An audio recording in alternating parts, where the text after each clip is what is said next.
Assalamualaikum warahmatullahi wabarakatuh. Selamat datang di channel Tiga Movie. Tiga Movie akan mengadakan program sejarah dalam Ka'bah. Untuk itu jangan lupa subscribe dan like, sebab satu subscribe dari Anda sangat membantu perkembangan channel ini. Terima kasih.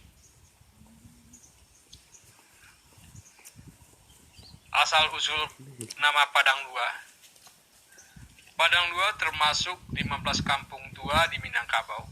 Berada dalam wilayah Larenan Panjang, tepatnya di 7 langgam di hilir, yang disebut dalam Tambo sehilir Batang Bengkawas sampai Bukit Tumasu bertupang mudik.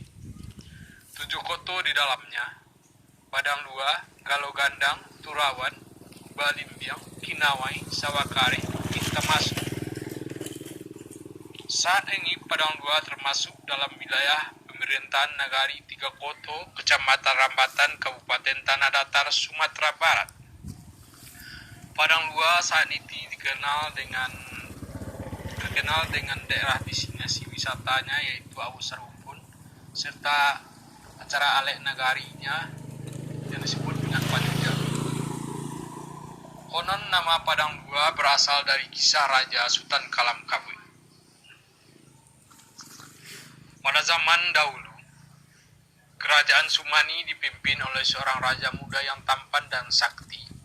Raja tersebut bergelar Sutan Kalam Kabui. Raja Sutan Kalam Kabui memiliki seorang adik perempuan yang bernama Putih Limokape. Kedua orang tua mereka telah mangkat. Raja Sutan Kalam Kabui memiliki seekor ayam aduan yang bernama Biring Sanggogeni, yang konon makannya di telapak tangan dan minumnya ke tengah lautan. Ayam aduan yang sakti lagi keramat, ayam sabungan yang tiada tanding. Selain hobi sabung ayam, sang raja juga hobi berburu ke dalam hutan. Sumani adalah daerah yang berada di pinggir Danau Singkara. Daerah yang subur dan makmur. Rakyatnya hidup aman dan sejahtera. Semua orang dalam wilayah kerajaan Sumani bersuka cita. Tapi tidak dengan Putih Limokape. Walau hidup dalam kerajaan, kebahagiaan tidak dapat didapatkan oleh sang putri, sebab kakak kandung satu-satunya yang diharapkan lebih memperhatikan ayam aduan Biring Sanggogeni. Lama-kelamaan Putih Limokape menjadi dendam kepada ayam Biring Sanggogeni.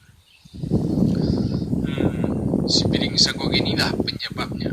Ia harus mati, kata Putih Limokape sendiri marah. Pada suatu hari, Putih Limokape berhasil membujuk Dualang yang biasa mengurus Sanggogeni sehingga Biring Sanggogeni berhasil dibunuh. Setelah Biring Sanggogeni mati, Putih Limokape sadar telah melakukan kesalahan besar. Saat itu terbayang pula betapa marahnya sang kakak apabila sang kakak pulang dari perburuan. Sang kakak adalah raja yang sangat temperamental. Rasa penyesalan dan ketakutan membuat Putih Limokape pergi meninggalkan kerajaan. Putih Limokape pergi menuju tepian Batang Sumani yang mengalir deras dan jernih. Sampai di tepi Batang Sumani, Putih Limokape langsung terjun dan dibawa arus menuju Danau Singkara. Putih Limokape yang pingsan dibawa arus Batang Sumani dan riak Danau Singkara, sehingga terdampar di tepian danau di daerah Batu Tebal. Setelah siuman, Putih Limokape melangkah mencari tempat untuk menginap. Di tengah perjalanan, Putih Limokape menemukan sebuah pondok peladang yang kosong. Karena kelelahan, Putih Limokape pun tertidur.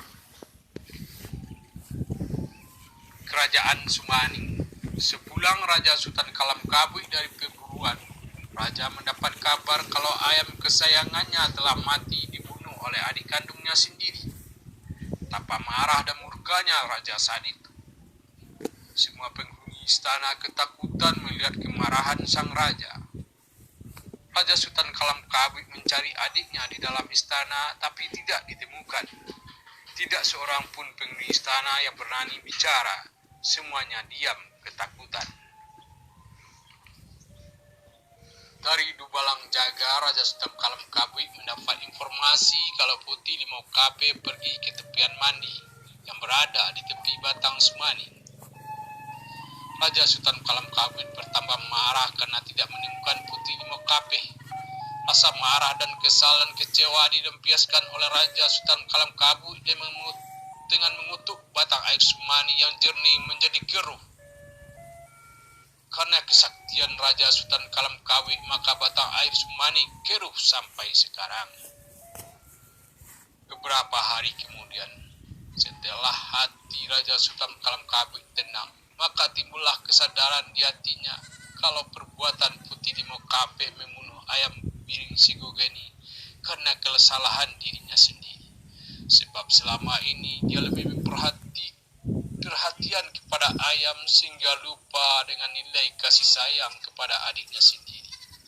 Kerinduan kepada adik perempuan yang telah diabaikan selama ini membuat Raja Sultan Kalam Kabui berkelana mencari adiknya Putih Limau Kape.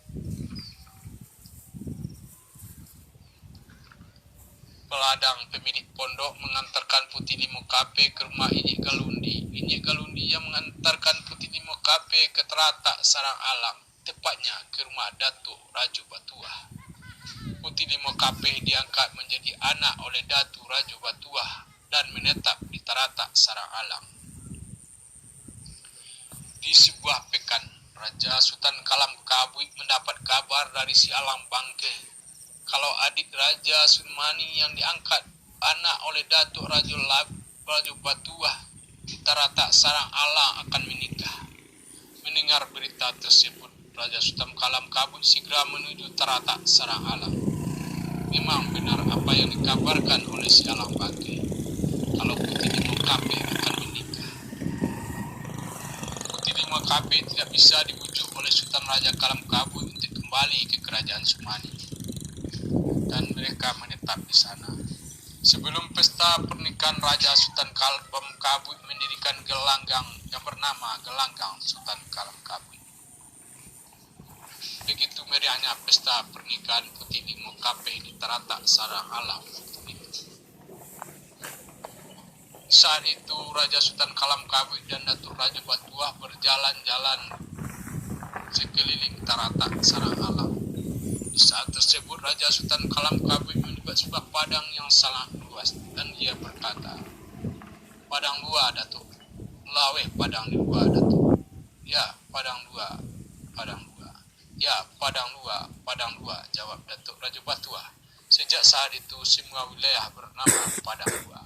Begitulah kisah legenda kabar kejadian asal usul nama Padang Dua. Terima kasih.